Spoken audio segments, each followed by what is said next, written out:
Welcome to the Brand Clarity Podcast, hosted by Visions to Images and Susie Libertor. The Brand Clarity Podcast highlights several different topics, including entrepreneurship, franchises, and digital marketing trends.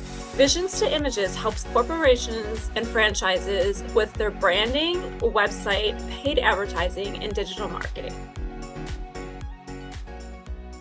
Hello, everybody. Today I have Daniel Stein, the CEO of Special Strong, and I'm super excited to have him on because his mission is dear to my heart.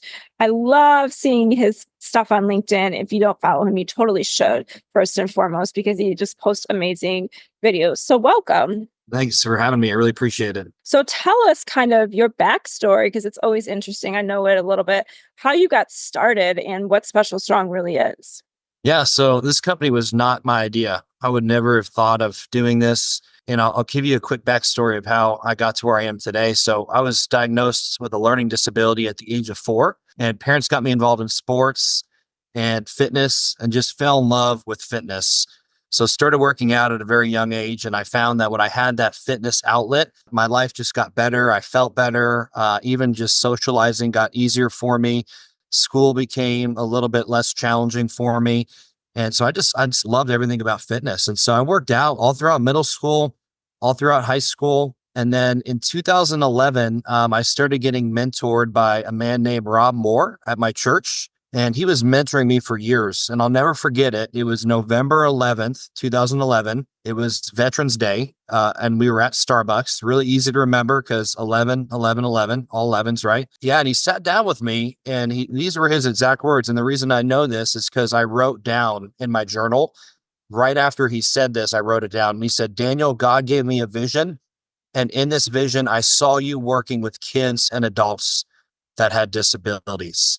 And I did not know what to think of this. I had never interacted with anybody that had disabilities, but something in my heart just leaped and I knew that God was calling me to do something with this population. So fast forward, that was 2011, 2013, I met my amazing wife, Trinity. We got married within 6 months.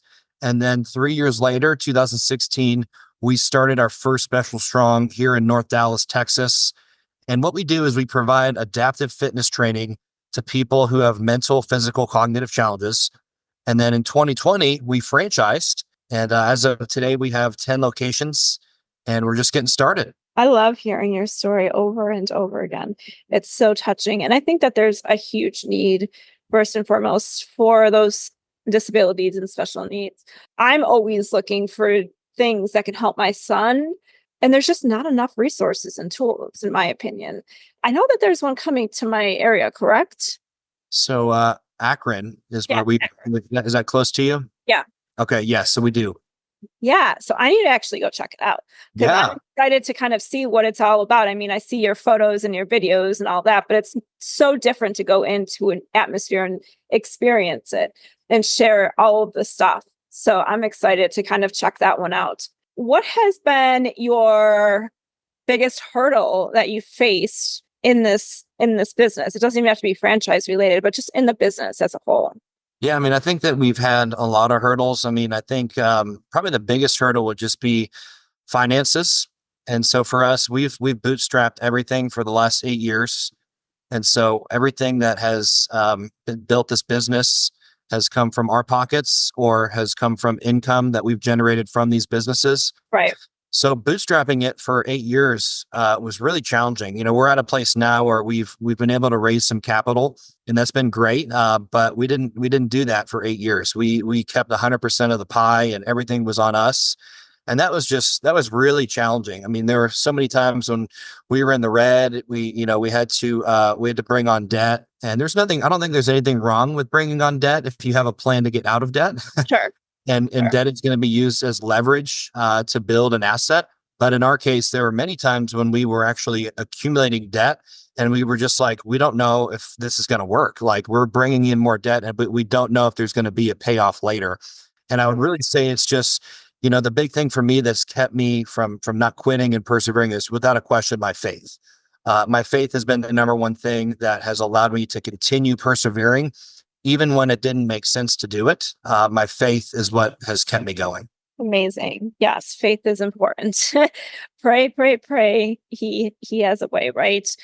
You said raise capital. I'm curious what that looks like for you, because we're always talking to franchises and I'm always trying to figure out raise capital for my other company as well. So how did you even go after that? Yeah. So, we're fortunate to where we have a really good business model. So, for us, we put together an offering and we got a valuation on our company, very healthy valuation over, everything that we've built over the last 8 years. And we've just recently started just talking to people in our network, friends and family, and we've had a really good response. And, I would say that, this is my first time to raise capital like this. Right.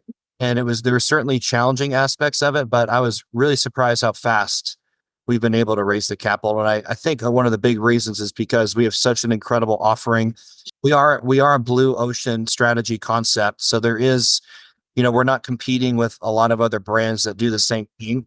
So I think that really gives us a unique opportunity, a unique offering. So that's what we've done is we've just reached out to our network and we've had a lot of success doing it. I mean, we have the story, we have the data to back everything up. So it's one thing to have a story, but if you can't substantiate it with Right. data, what does it really mean? But we can back everything up, all the numbers, all the projections, all of our growth. We can back everything up. And so when we sit down with an investor, for us, we're not trying to necessarily just bring in cash. We're trying to bring in smart cash. Right. So we want somebody that's going to write a check and that's going to be able to speak over our company and provide strategic counsel, wisdom, and vision. Because if you look at somebody, let's say they wrote a check for $100,000 and they were just silent. They never talked to us again. But what if we found somebody else that wrote a check for $100,000 with 20 years of experience in franchising? How much more is that $100,000 actually worth? So we're actually looking for what we call smart money. And so far we're on track. We're 33% towards reaching our goal. We're looking to raise $500,000. We've raised 165 so far. And we are 100% on track to do that by the end of the year. Well, congratulations. Thank you. Appreciate it. That's so amazing that you can do that. Amazing. So tell me a little bit more about how you have gotten 10 locations over the few years. Like what did you do strategically that really helped you get to those locations? Yeah. So everything has been organic for us. So in terms of strategic, we're fortunate to where we have really good online internet presence through SEO. And then I would say in terms of strategic, one of the big things was LinkedIn for us. And so I've got a really big LinkedIn following. One of the biggest organic strategies that we did was really try to hone in, like, what kind of content do we want to put out on LinkedIn that is going to inspire our audience? And so instead of, most people look for content and they say, how's the content going to benefit me? But when you really look at the audience to say, what does the audience want? And when you can really hone that in, it really feeds into the algorithm. And so if you look at my posts organically, they perform really well. They do. There's no boosting, there's no anything. It just does what it does. And that didn't just happen accidentally. That was very strategic. And it's been a plan that's been in the works probably for about 4 years of just strategically bringing in our audience. And as a result, I would say that over 75% of our franchisees have come from seeing a LinkedIn post. Hey there, I want to interrupt this episode with a quick message. If you're listening to this podcast episode and want to learn about branding your franchise or small business, then go to brandingbridge.com. That's branding-bridge.com. Yeah, no, your stuff is amazing. And we'll talk about that in a second because I have a question about that too. But yeah, you always have such amazing reach. And I think the videos are really important because people can see you're in such a unique field and industry. Like you said, no, there's nothing else like what you offer and have. So it's like when people see this, they get that emotional feeling and that warm, fuzzy feeling that they're like, oh my gosh, this is amazing. You know what I mean? And that's really and truthfully what kind of gets that organic. Are you doing any type of LinkedIn outreaches or is it just the organic social post? Yeah, mostly just organic posts. I mean, sometimes I'll do some outreach. We have some automation software that will reach out to people in the community. And I think that's probably helped. But the biggest thing is just the content. Yeah. Because LinkedIn didn't used to do this, but they actually they limit quite a bit your how much outreach you could do. So they'll limit the amount of connection requests that you can make a week. It used to be, I think it was a couple years ago when there was the limits were very different, and you could reach out to like hundreds and hundreds and hundreds of people, and now you can't do any of that. So that's not really a very effective way to growing your LinkedIn, is because number one, you're so limited in number. So I think for me, the best way that I've grown my LinkedIn is just getting the right content out. And then what happens is people just start following. Typically my audience grows because people are sending connection requests to me. Now I do my own outbound, but I get a good amount of people that want to request to me as well. And it's just organic. It's just, you look at the algorithm and providing the right content, and it just works. Yeah, and I think it's important too. I mean, obviously, it's good to connect with as many people as possible, but if they're coming to you, then they have an interest and they really like it. Mm-hmm. Whereas if you outreach and go start following and sending messages to them, and they don't care about your mission and your post, it's pointless and they're not going to be interested, right? So like, it's easier to bring in those warm leads that way. And not even leads, maybe they're customers, who knows, right? But it's easier to bring them, let them come to you rather than you just sit here and go at them. And I will say your LinkedIn stuff is amazing. Everybody needs to follow him. He posts some amazing videos, and I don't remember all of them. So tell me about like one of the best videos that you have. And I know that's biased because you probably have so many, but pick one that you really think is powerful and people have enjoyed. I mean, the one that comes to mind is probably it's of a young man, Brandon. I posted this back in 2020. It was, we actually caught on film a young man walking for the first time in over 8 years. And I'll have meetings with people, and I'll mention the Brandon video, and they'll say, "Oh yeah, I've seen that video." And that, that's actually what started a lot of my success on LinkedIn. Was I posted that in 2020, and initially it went viral on LinkedIn. And so that gave me a big presence. It was like an overnight success with LinkedIn. And then I just continued building over the years on top of that. But that was big. Yeah, I remember seeing that video. It's amazing.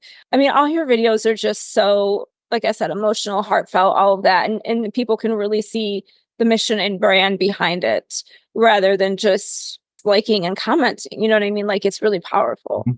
Thank you for that.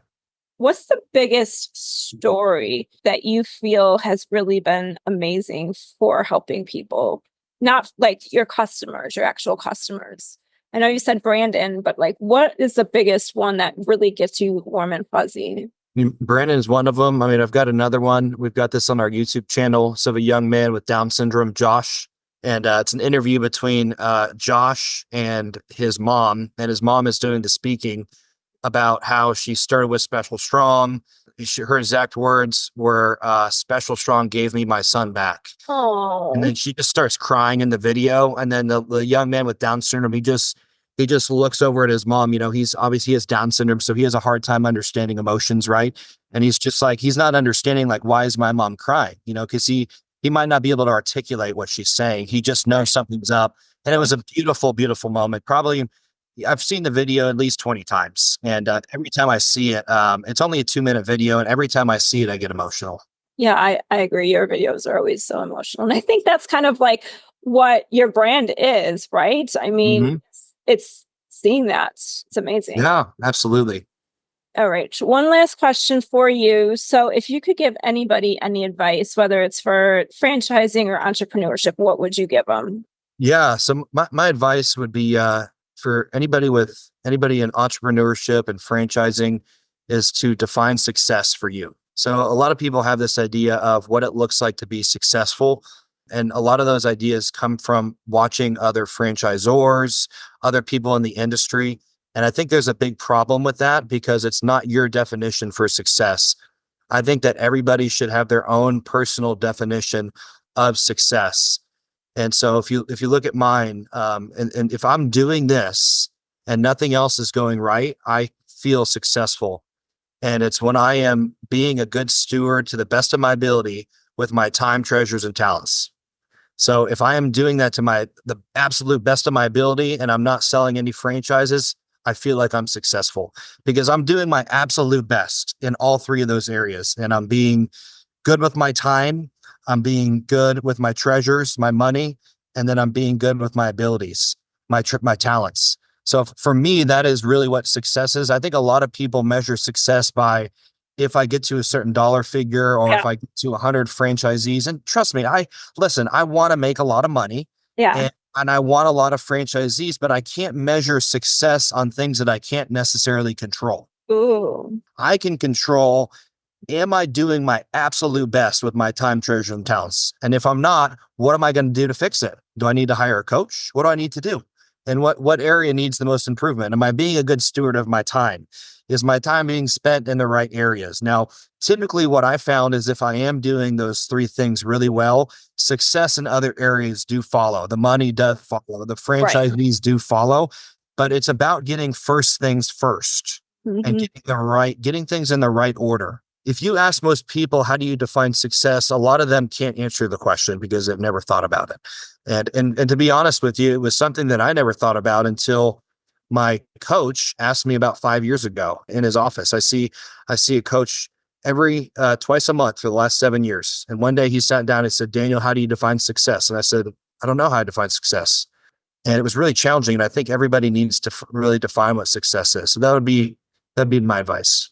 Yeah, that's powerful, first of all, because you've got me thinking, because mine always is about, I think like the success part is like, oh, money, providing jobs, like Of course. all that. But that's not, like you said, I can't control it necessarily. Right. What can I control? What can I do?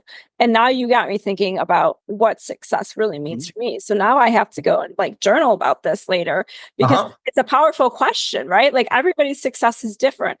And I love that you said you can't control the money and the other avenues, because we can't. And I think so many times as business owners and entrepreneurs and everybody, we are like, I can control this. We're going to make the money. We're going to make the like, we can't, right? We can't control that. Only, he can up above and whatever. And what can I control right now? That's good. I love it. I love it. Daniel, if anybody wants to learn more or find you, what is the best way to do that?